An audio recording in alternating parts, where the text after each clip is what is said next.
True result.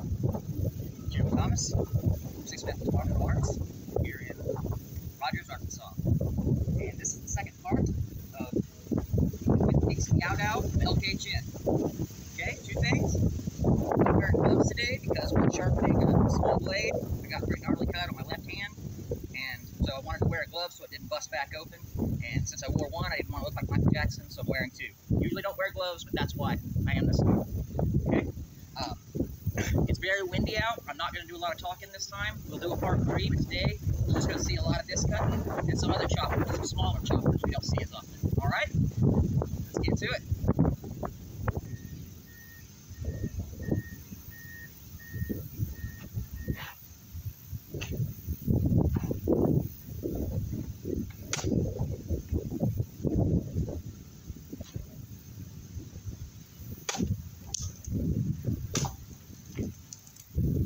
Almost got through. That's a lot of mat. First cut, didn't get it quite all the way through, and that was my fault, not the sword's. Let's give it another try.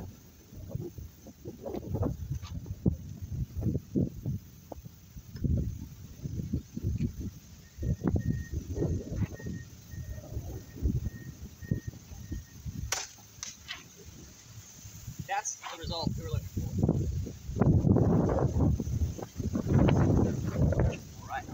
This is fairly resistant, a little bit more so than I thought it would be. So we're going to go with the same cut this time, see if we can get it to go a little bit smoother. Okay? Thank you.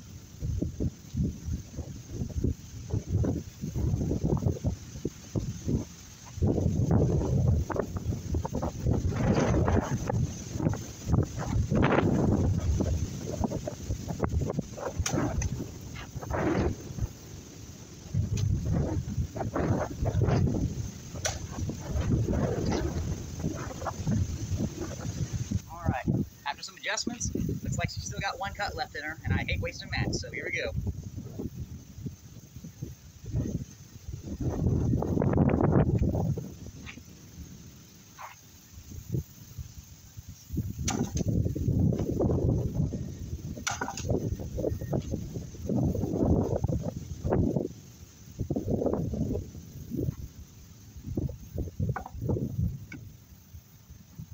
Yeah, not as much material down there at the bottom left, but I hate wasting it, so I had to cut it.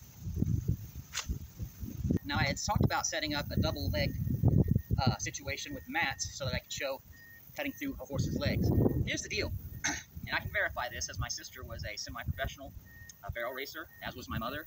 My sister went and studied under the famous Martha Josie, so they know what they're talking about. So when I asked them, they said one leg. Back, front, does not matter. You only need to take out 1 leg to completely cripple a horse. So, after rethinking this, I'm thinking about a thicker target and a singular target at a lower height. Instead of trying to reach out and get close enough to get that far away leg, why? You only need the one, and the horse drops, throws its rider, and you go finish him off. Or continue dealing with forward incoming cavalry. That's what makes sense to me. As he's charging forward, okay, I'm already stepping off to the side because I don't want to get killed, one thing.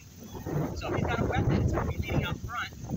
So I parry that weapon, come down, and take that horse's leg out underneath. Horse drops, I come back around, and deal with him. This is the horse's front right leg. Okay, I'm already off to one side, so I don't get killed, okay? He's got a forward-facing pole arm. Okay, I block that, step through, cut that horse's leg, I come back to deal with it. Whatever way that is, shift back towards advancing cavalry.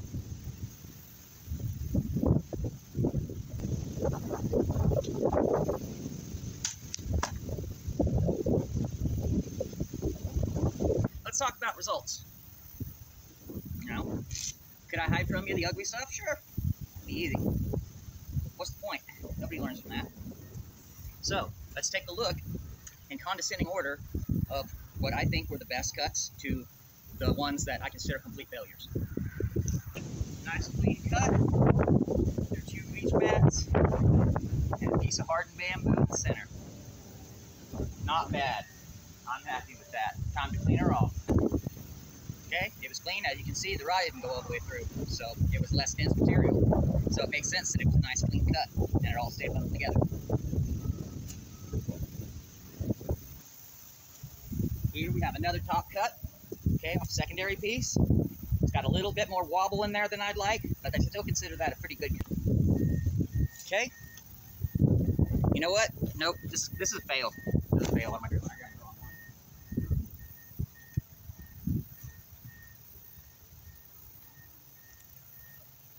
So keep in mind, there's less material on them because it's unwoven, but this one, as you can see, scooped. So it's at number 5, and this one would be at number 4. So 4, and this I consider getting into failure territory, okay? Everything there, all this, I consider a failure. That's okay, because how do you get better without failing? You don't. It's impossible. And if anybody tells you there's another way, there's not. You got to test it out for yourself. You got to see for yourself whether the water's warm or cold. Well, thank you guys for recommending this. I will be coming out with a part 3 to correct a couple of points and also add a couple of points on the history of the Liao people and the Liao Dao. Till then, Instructor Jeremy Thomas, and I'll see you next time. So, to put one last thought on top of this video, okay, I've got a big pile of cut up mat. It's a mess. I've got a couple pieces that are nice together. Okay, do I consider this session a failure? Absolutely not. It's a sword that's large, unusually shaped, one that I'm not overly familiar with, and I consider that I got 2 or 3 what I would call good cuts out of it. I consider that a decent day, and the rest of it was, on a learning curve. So I'm still learning as much as anybody. I'm just inviting you guys to come in along with me on the journey. So for those of you that do and have, thank you so much. It really gives me something to stay focused and positive with. So I appreciate you guys more than words could ever say or be typed. So thank you.